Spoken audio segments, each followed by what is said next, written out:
In my previous life, Grace and I were classmates who went to the countryside together as young intellectuals. When we realized there was no hope of ever returning to the city, we decided to get married there. But at that time, there were only two marriageable men. Grace chose to marry Jake, a miner, so she could live comfortably without struggling to earn labor credits, while I married a widower named Robert. Unexpectedly, not long after, the mine was shut down. Jake lost his job, his temperament became unstable, and he eventually turned into a violent man who abused his family. Meanwhile, my husband turned out to be a soldier, and our marriage was incredibly happy.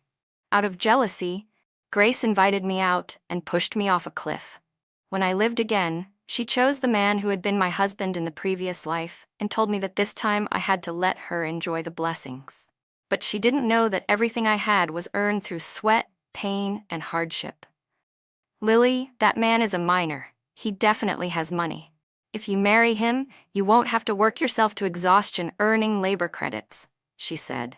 Seeing that Grace's choice was completely different from our previous life, I instantly understood. Both of us had been reborn, and we had returned to the exact day the matchmaker came to arrange our marriages. We were making the same decision all over again.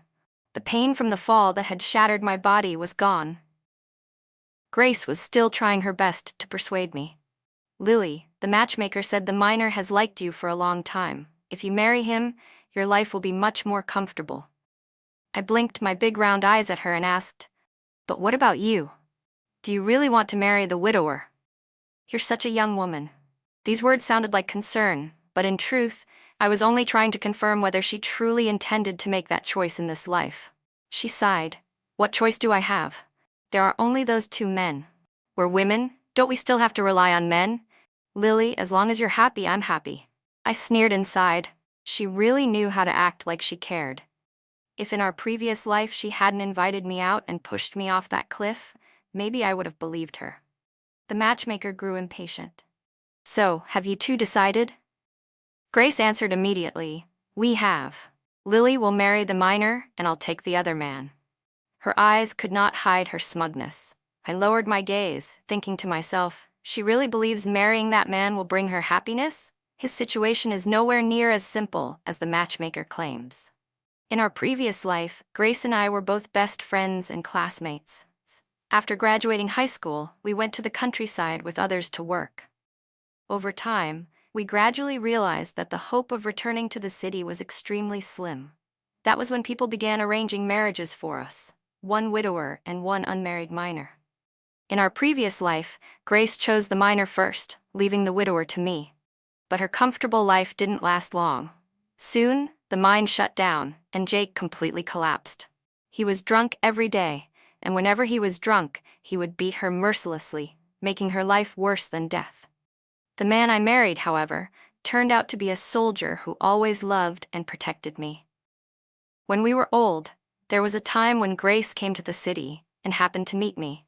She took the initiative to invite me for a walk, saying we had been close like sisters for so many years and hadn't talked in a long time. I didn't suspect anything, and happily agreed.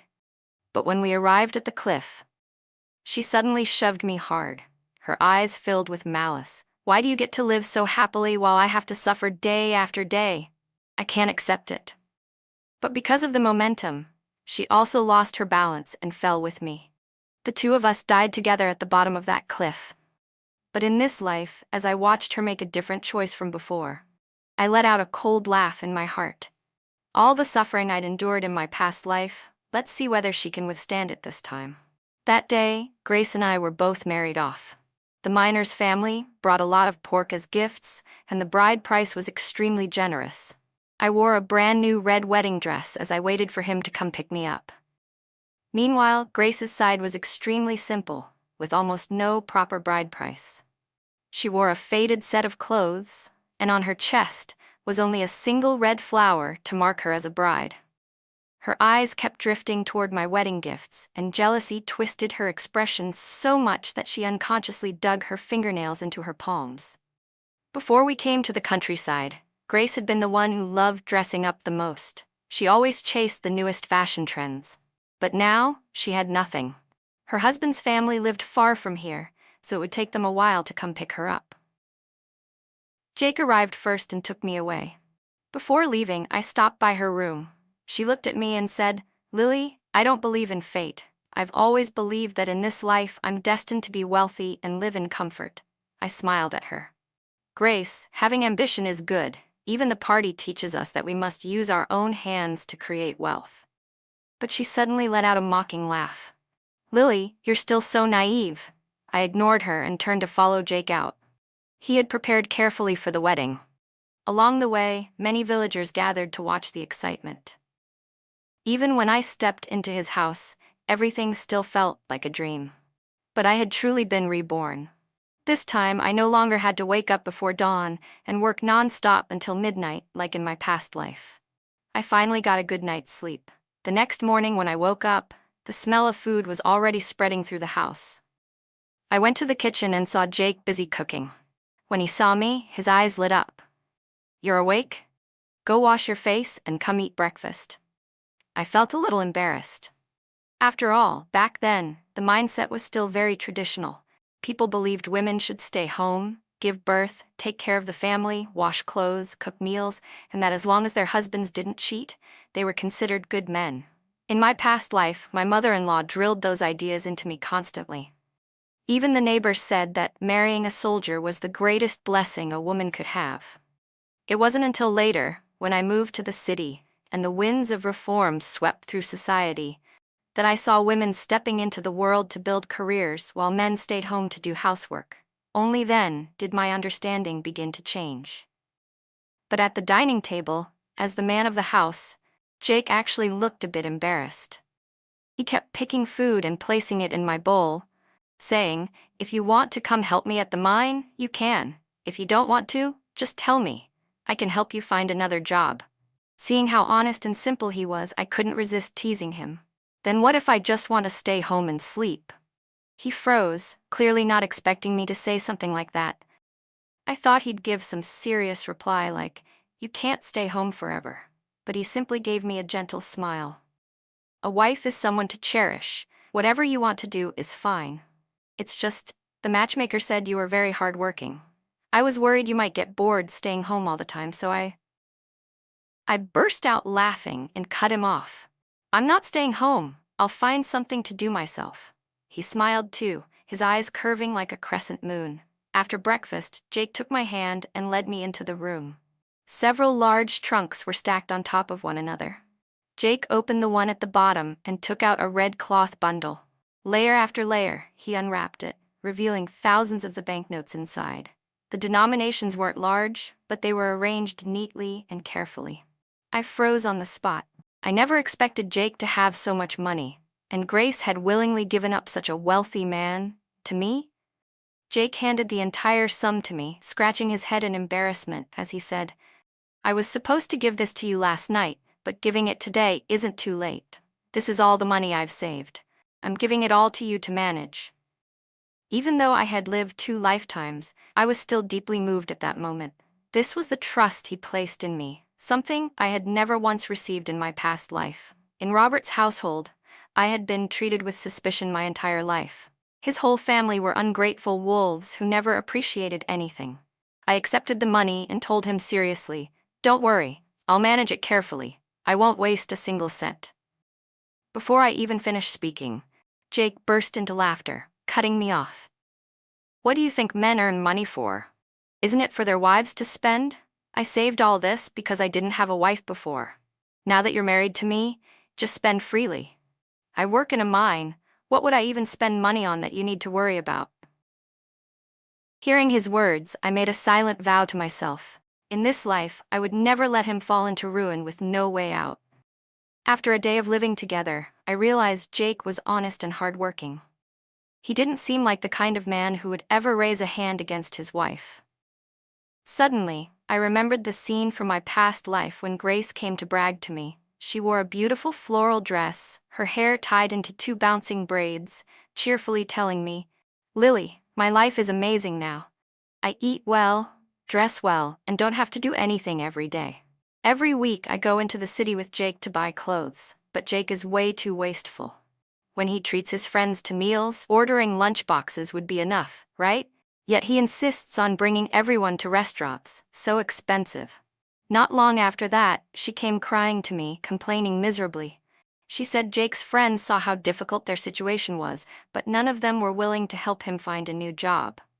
Knowing her temperament, I guessed she had probably offended every single one of his friends. In this life, I absolutely would not make the same mistake as Grace, thinking that marrying a good man automatically meant happiness. If I had to say one thing, it would be this: happiness is something you create for yourself. A few days later, Jake took me to the market fair. In the crowd, I spotted Grace. Her face was tired and worn out as she dragged 3 children behind her. Wherever the kids saw something they wanted, they demanded it, whining and crying nonstop. She gripped a few small bills tightly in her hand, her eyes lingering longingly at the clothing stall. Yet she couldn't bring herself to buy anything for herself. At the same time, she refused to buy anything for the 3 children either. The result was that the kids burst into tears, screaming in the middle of the street, "You evil stepmother, you won't buy anything for us." People passing by all stopped to look, murmuring in curiosity. Grace, who had always cared about her pride, suddenly lost all face. She had no choice but to grit her teeth and agree to buy something for the children. Standing in the crowd, I watched the scene unfold before me, feeling like I was witnessing a completely different world. In my past life, after marrying the divorced man, I learned that despite him being a soldier, remarrying was not easy at all. That was because he had 3 young children. Their grandmother was afraid that if the new daughter-in-law gave birth, her son would become a stepfather. So she set a rule: the woman entering their family was not allowed to have children of her own. Only when she saw her son remain alone year after year did she finally grow anxious. They hurriedly discussed the matter with the matchmaker, urging her to find a wife for him as soon as possible. I was married into that family without having the slightest idea about their bizarre family rules. Only after the wedding did they shamelessly lay out their conditions right in front of me. In my previous life, not only did I never have a child of my own, but I devoted myself wholeheartedly to raising my husband's 3 children. I taught them, guided them, and helped them get into college. But who could have predicted that they would be just like their father, an ungrateful bunch? At their college celebration banquet, they publicly announced, "A stepmother like you doesn't deserve to stand on stage. We only thank our real mother for giving birth to us." I knew it well. Their ingratitude didn't stop there. When I grew old and fell seriously ill, I could have survived with timely treatment. But what did they do? One after another, they came forward accusing me of how harsh I had been to them, saying I wasn't worthy of being their mother, saying I should just die on my own. In that moment, my heart froze to the core. "Lily, what are you looking at?" Jake's voice pulled me back to reality. I lowered my head, smoothing my hair as I smiled. "Nothing. Just watching the crowd. Let's go home." When I lifted my head again, I caught Grace's gaze through the sea of people. She was staring straight at me. Jake went off to buy some things and told me to wait in place. Not long after that, Grace appeared before me, her expression dark and stormy. The 3 children from earlier were no longer following her. She spoke first, her voice full of blame. "Lily, you didn't tell me Andrew Lee's 3 kids were this wild and unruly. Why didn't you warn me beforehand? And his mother, she's so old, yet hasn't died, and she's fierce like a tiger. Why didn't you say anything?" Every word out of her mouth was an accusation. Andrew Lee, that was the name of the soldier. I pretended not to understand. "What are you talking about?" In my previous life, shortly after marrying him, I moved into the city. So Grace had never truly known what my former husband's household was like. I widened my eyes and covered my mouth, acting surprised. "Those 3 kids are his children? Didn't the matchmaker say he was just a widower? Why are there suddenly 3 children?" Grace stared at my face, trying to find something suspicious. But after studying me for a while, confusion slowly overtook her expression. "You really didn't know?" I kept up the act and shrugged. "How would I know, Grace? We only heard whatever the matchmaker told us." Looking at her youthful face, a wave of resentment surged in my heart. In my past life, I had decided to drag all of them into hell with me, but she had stolen that chance, forcing me to die first. If I could, I truly wanted to kill her with my own hands to avenge myself. But Grace was not someone who surrendered easily. She wasn't the type to endure silently, like I once did. I couldn't help but look forward to the chaos that would unfold when a wicked mother-in-law and a mama's boy husband ran into someone like her. What kind of spectacle would that create? A dog biting another dog, that was always the most entertaining scene. More importantly, from another perspective, wasn't this life my chance to make up for all the regrets of my previous one? Grace's expression began to change. She even revealed a hint of pride as she said, "Those 3 children are from his previous wife. They may be naughty now, but they're really smart. The fortune teller said they'll grow up to hold high positions. When that time comes, I'll just sit back and enjoy the blessings. They'll take care of me when I'm old." Really? Seriously? I feigned astonishment, then sincerely congratulated her. "Grace, you're truly blessed. 3 kids all at once, without going through the pain of childbirth." She curled the corner of her lips, her eyes boring into me. "Lily, you'll have children someday too, but they definitely won't be as smart as mine. Oh right, your husband works in a coal mine, doesn't he? That job is really dangerous. If something ever happened to him one day..." She abruptly stopped, pretending to look remorseful, though there wasn't a trace of guilt on her face. "Sorry, you know I'm straightforward by nature. I didn't mean anything else. I just want the best for you." After saying that, she gave a faint smile and turned to leave. I watched her back as she walked away, letting out a cold laugh. In this life, I wanted to see whether, without me tutoring them, without me supervising those 3 children every single day, they would still get into college or become officials like before. Grace thought that after being reborn, everything would unfold exactly the same as it once had. But how could the tides of the world remain unchanged? And how could insignificant people like us walk the same path again? Jake returned with the items he bought, and I noticed immediately that everything was for me. The clothes he wore were patched everywhere, covered in old repairs. He scratched his head in embarrassment, offering me an honest smile that showed his bright white teeth. "I'm a man. Dressing simply doesn't matter, but I know you used to live in the city. I'll try my best to give you the best life." My eyes stung for a moment. Even though I had lived another lifetime and knew clearly that a woman's happiness had to be created by herself, hearing him say that still moved me. In my past life, no one had ever treated me this way. Andrew Lee looked like the perfect husband in front of others, devoted and loving, but behind closed doors he was a coward, tied to his mother's apron strings, without the slightest backbone. I steadied myself and asked Jake seriously, "If the schools reopen someday and I give birth to a daughter, will you let her go to school?" He immediately became alert, glancing around before lowering his voice. "Lily, you can't say things like that casually in front of others." He held my hand and led me away from the crowd, then spoke softly. "Lily, whatever you want to do, I'll support you." Hope filled my heart, so I continued. "Then what if the exams are reinstated someday, and I want to continue my studies?" As soon as I asked, my heart tightened. Ever since being reborn, this thought had flashed through my mind countless times. At first, I considered going into business. When the country finally opened up, even simple trading could make money. But the more I thought about it, the more I wanted to study. In my past life, Andrew Lee's eldest son failed the college entrance exam twice. Every time he reviewed, he never studied seriously. He only cared about dating. I had to personally supervise him. Meanwhile, the twin brothers, the 2nd and 3rd children, were also preparing for their exams. I was managing all 3 alone. Anyone could imagine how exhausting that was. It was those grueling years that eventually caused my severe illness later. In this life, I would take the college entrance exam myself. I would get into a good school. Jake froze for a moment as if weighing something in his mind, but he didn't answer immediately. My heart gradually sank. I didn't blame him. Even after the country modernized, plenty of people still believed women didn't need much education. Let alone someone like Jake, living in the present time.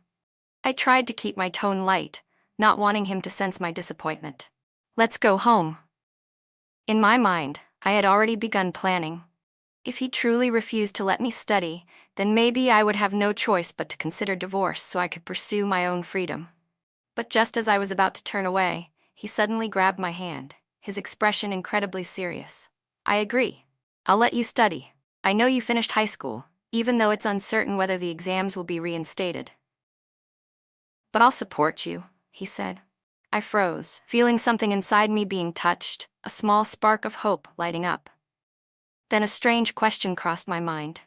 Jake clearly had such progressive thinking. So why, in my previous life, did Grace's daughter only study up to elementary school? Could it be that everything happened because of Grace herself?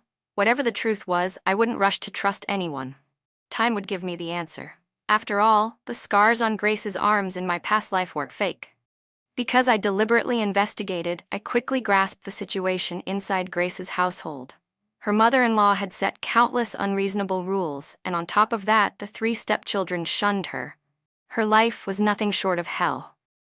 Hearing this, I couldn't help feeling a bit disappointed. So Grace really was just a paper tiger, bullying the weak but cowering before the strong? But soon things changed again. I heard she had started crying to the neighbors, complaining that her mother-in-law kept all of Andrew Lee's wages, causing the 3 children to become so thin they were just skin and bones. She claimed that even if the old woman didn't trust her, that was fine, but she couldn't let the children suffer. I knew Andrew Lee's mother well. She wasn't someone who didn't care about her grandchildren. She only guarded against outsiders like us. She wouldn't hand out money, but she still saved good food for the 3 children, and for Andrew. As for her clinging to the wages, there was nothing anyone could do about that. But Grace's tactic worked. The old woman couldn't endure the gossip from the neighbors any longer and eventually gave in, handing over the wages, food coupons, and meat coupons to her. What was even more surprising was that Stephen caught sight of the old woman doing housework. Truly, when facing someone tougher than herself, even a tyrant had to shrink back. Not long after, Grace began to flourish. With Andrew Lee's wages in hand, she immediately had a new outfit custom-made for herself.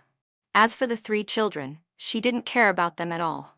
From beginning to end, Grace loved only herself. In my previous life, when Jake had his accident, he could still have been saved. But when he asked Grace for money, she didn't have a single cent saved up. Because of that, he missed the best timing to treat his injured legs. Not only that, after receiving Jake's compensation money, she spent all of it on herself. She eventually had a daughter with Jake, but she treated that girl with terrifying harshness. The result was that as soon as the girl reached working age, she ran away with a man and never returned again. It wasn't until old age that Grace began thinking about relying on her daughter to survive. Her favorite saying back then was, "I'd rather fill my yard with roses than bow my head to grow rice." Grace, always at the center of the village gossip, recently approached me again to brag. This time she didn't hide anything and went straight to the point.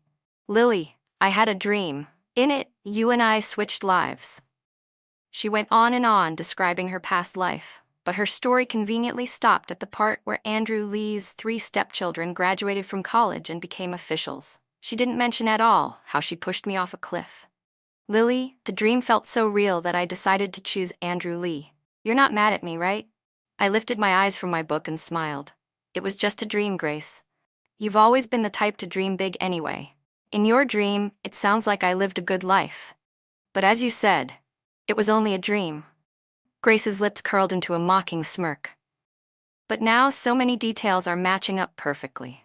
Lily, if I hadn't married Andrew Lee, I might have believed you were actually living a happy, perfect life. But turns out there's nothing special about it at all. Look at me. I've already tamed that old woman until she's obedient, and those 3 kids have to butter me up before they get anything. They don't even dare talk back to me. Living the way you did, isn't that just pathetic?" I looked at her calmly. "Grace, if everything is really as you say, then in this life you'll surely live in wealth and glory." She immediately lifted her chin and nodded proudly. "Of course." Then her gaze suddenly swept over the book in my hands. In just a split second, her voice shot up, sharp enough to pierce an eardrum. "Lily, you're reading? You want to take the college exam?" You remember the previous life too, don't you? Even after she had supposedly obtained the life she wanted, she was still obsessed with every little thing I did. I slowly closed the book and looked at her. Grace, these are things you can only say to me. If anyone else heard you, they'd think you'd lost your mind. Didn't you already get the life you wanted? So why do you still care about me so much? Grace stared at me intensely, our eyes locked, neither of us willing to yield. After a long moment, she suddenly laughed. Lily, I don't care whether you remember the previous life or not, but there's one thing I'm absolutely sure of. She leaned down and whispered into my ear, her voice full of smug triumph. In this life, I'm definitely going to live better than you. Whatever blessings you didn't get to enjoy before, I'll enjoy them for you. You don't think I'm going to just abandon those 3 kids, do you? Relax, I'll manage them strictly. As long as I'm here, they can still get into college just like before. Like a victor staking their claim, she lifted her head high and walked away. I reopened my book and continued reading. Those 3 little wolves. No, that entire pack of white-eyed wolves. Did she really think they would let her enjoy any good fortune? From what I knew, the only reason Grace had managed to get her hands on Andrew Lee's wages was because he'd been temporarily assigned elsewhere for a month. I waited to see whether, after that month, she would still be as smug as she was now. I lowered my head, recalling my previous life. When I was diagnosed with a serious illness, that entire family refused to spend a single cent to save me. The day before Grace killed me, I had already bought rat poison, planning to wait until Andrew came home and poison the entire family. But at that very moment, Grace invited me out. Thinking about our old friendship, I wanted someone to vent to. Along the way, she kept complaining about Jake, about her ungrateful daughter, about the girl running away with a man and never coming back. When we finally stood at the edge of the cliff, she suddenly turned toward me, eyes bloodshot with hatred. Why? Why am I prettier than you, better dressed than you, yet you were the one who got a happy family? I refused to accept it. Then she shoved me. Just one push ended my life and left my hatred eternally unfinished. A month passed in the blink of an eye. When Andrew Lee returned, his household instantly descended into chaos. Good news rarely spreads, but bad news travels fast. The whole village buzzed with it. You won't believe it, people said excitedly. The moment he got home, his mother started crying about everything she suffered this past month, so he grabbed a stick and beat Grace until she was sobbing and begging for mercy. That old woman had held back for a whole month, waiting for this moment. She really went all out this time. But Grace wasn't the type to take things lying down. She caused an uproar and dragged the entire matter straight to Andrew Lee's unit. I heard that their family was supposed to be transferred back to the city, but because of this incident, the order was put on hold. No one knew how long they'd be stuck there. I simply sat in place, took a sip of tea, and the corner of my lips curved upward. The real show was finally beginning. Someone shouted to me, "Lily, thank goodness you weren't the one who married into that family. They're impossible to live with." I smiled, but inside I already understood everything perfectly. In my previous life, I had stayed in the Lee household far too long. There was no secret I hadn't uncovered. Andrew Lee only ever listened to his mother. Whenever things didn't go his way, he would beat his wife. His first wife didn't die from illness. Andrew himself beat her to death. Even if a fairy descended from the heavens, his mother would still find a way to dislike her. And those 3 children, despite knowing that their father and grandmother had essentially killed their birth mother, never once hated them for it. Thinking about it, I realized how worthless my past life had been. Ever since the Lee family failed to be transferred to the city, rumors about them spread nonstop. The 2 women in the house fought constantly. Every time Grace got beaten, she would go to Andrew's unit and make a scene. She didn't care about reputation at all. And so day by day she scraped by in misery. As for me, Jake Miller, though not a man skilled at expressing emotions, always paid attention to my feelings. Thanks to him, this life of mine was much more comfortable. During the day I didn't dare read openly, only studying by lamplight at night. Jake never once hesitated to use more lamp oil. The more time I spent with him, the more I realized he wasn't anything like how Grace had described him. He wasn't weak or unstable. He was a genuinely good man. In this life, I would hold tightly to my happiness. I would live well. In 1977, the college entrance exam was officially reinstated. When Jake heard the news, he rushed home, his face glowing, smiling as brightly as a flower. "Honey, you were right. The college exam really is coming back. You've been preparing so long, you'll definitely pass." I smiled calmly at him, but inside I was moved to the point of trembling. In this life, my dream was finally about to come true. I no longer placed my hopes on anyone else. I relied on myself. On June 4th, I took the exam. The questions weren't much different from my previous life. I had prepared thoroughly, and with my memories from before, everything felt surprisingly easy. But as soon as word spread that I was taking the exam, the entire village began gossiping. A girl studying? For what? All these years and she still hasn't given Jake a child. Does she not want to live a peaceful life with him? Poor Jake, he treats her so well, gives her everything good, and now she's about to leave him. The rumors grew more and more outrageous. Every time I stepped outside, cold, disapproving eyes surrounded me, as if I had committed some unforgivable crime. But a sense of unease grew inside me. My right eyelid twitched non-stop, making me restless. I waited at home until late evening, but Jake still hadn't returned. Anxiety crawled up my spine. I replayed everything in my head and then suddenly glanced at the calendar on the wall. My face drained of color. Jake. Just then, a group of miners came rushing toward my house, shouting, "Lily, Jake's in trouble." A deafening blast seemed to go off inside my mind. How could this still happen? I thought that in this life things would be different. I sprinted toward the coal mine. When I arrived, I saw Jake, his face blackened with coal dust, his legs soaked in blood. I panicked, screaming, "Hurry, get him to the hospital." I grabbed his hand, my voice trembling. "Jake, don't be scared. We have money. We can treat this," I choked out, but he held my hand tightly and shook his head with all his strength. "That money is for you to go to school." The workers around us immediately protested. "Jake, at a time like this, you're still thinking about her education? She's already that old. Why go to college now? Aren't you afraid she'll leave you?" I clenched my teeth, forcing myself to stay calm before shouting, "All of you, be quiet." Without hesitation, I rushed Jake to the hospital. Thankfully, his legs could still be saved. After the surgery, he clung to my hand, a tall, grown man quietly sobbing. "Lily, you shouldn't sacrifice for me like this. I know what people are saying outside, but I'm scared too. I'm not good enough. I can't protect you." I gave him a gentle smile. "Jake, sometimes we have to accept that everyone has moments of weakness, but you've already done the best you can." The day Jake was discharged, my college acceptance letter arrived as well. I had actually gotten into one of the top universities in the country. Tears welled in my eyes. When I turned toward Jake, there was a flicker of gloom on his face, before he suddenly said, "Lily, let's get a divorce. You deserve a bigger future. Go to school and live your life well."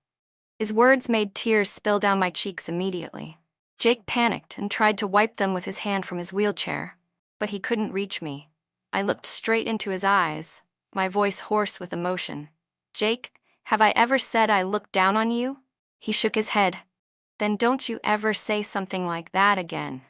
For the next 2 months, focus on recovering. Then come to college with me." His eyes lit up, though hesitation lingered. "Lily, aren't you afraid people will look down on you?" I let out a cold huff. "Respect is something you fight for yourself. I'm already past 20 and I still got into college. Once we're sitting in the same classroom, we'll be equal just like everyone else." I looked at him seriously. "Jake, a person can't live without a conscience." He turned his wheelchair around, his back facing me, as he quietly wiped away tears. In September, I took Jake with me as we left the countryside and headed to Beijing for college. On the way, we passed the Lee household. Through the gate, I saw Andrew Lee's 3 children surrounding Grace, complaining loudly. "You're not our real mother. Why do you get to boss us around?" Andrew's mother, after an entire year of battling wits with Grace, looked far more worn out than she had in my previous life. She stood nearby, scolding furiously. "You dared hit my grandkids? Just wait till Andrew gets home. He'll teach you a lesson." Grace glared at the old woman, her voice dripping with venom. "You nasty old hag. You just want to ruin my happiness with Andrew, don't you? If it weren't for me, do you think anyone would have married your useless son? I've been tormented until I'm barely human anymore. If you dare stop me from disciplining these kids, I'll fight you to the death. Let me tell you something. These 3 children are all future talents. They must study properly and become high officials someday. Don't you dare ruin my retirement." Just as she finished yelling, her eyes landed on me. Immediately, she ran over, her gaze shifting to Jake and our luggage. "Lily, you actually got into college," I replied calmly. "Yes." Her eyes darted quickly, and suddenly she gave a cold laugh, glancing at Jake. "Are you still a man? How can you let your wife go to college? Aren't you afraid she'll dump you later? You're just a cripple. What can you possibly do?" I frowned, but before I could say anything, Jake shot back firmly. "My legs are almost healed. I'm not crippled, and besides, Lily is not the kind of person you're talking about. If you're so free, how about minding your own business instead of ours?" Jake shot back. "What? She healed your legs?" Grace's voice shrilled sharply, her expression shifting immediately. Jake looked at me with deep affection. "If Lily doesn't take care of me, who will?" All summer long, I had helped him practice walking little by little. Sweat drenched the back of my shirt, yet not once did the thought of giving up cross my mind. That summer was also when he and I truly connected, our hearts growing closer. But we didn't have time to waste. I quietly pushed his wheelchair away, leaving Grace with only one sentence. "Everyone has the right to pursue happiness, but the essential condition is doing it with your own strength, not sitting around waiting for good fortune to fall from the sky." After graduating from college, I became a teacher. Jake and I built a small, happy family. Occasionally, I still heard news from the Lee household. In this life, without me tutoring Andrew Lee's 3 children, they didn't even make it into vocational school, let alone university. All 3 ended up working in factories. When Grace realized none of them would ever help her rise in life, she finally decided to divorce. But how could Andrew Lee possibly agree? The 2 of them fought constantly, their arguments escalating into violent clashes. Rumor had it that during one of their fights, Andrew's mother stepped in to defend her son but was accidentally pushed down the stairs and died. One life lost, wedged between the 2 of them. In this life, none of them were destined to live peacefully again. Truly, dog eat dog is the most entertaining scene to watch. Jake and I had a daughter, and he adored her dearly. He always smiled, saying, "Girls are wonderful. She's just like her mother. She's definitely going to college someday." Time proved that he was a good man, and in this life, I firmly held my happiness in my own hands.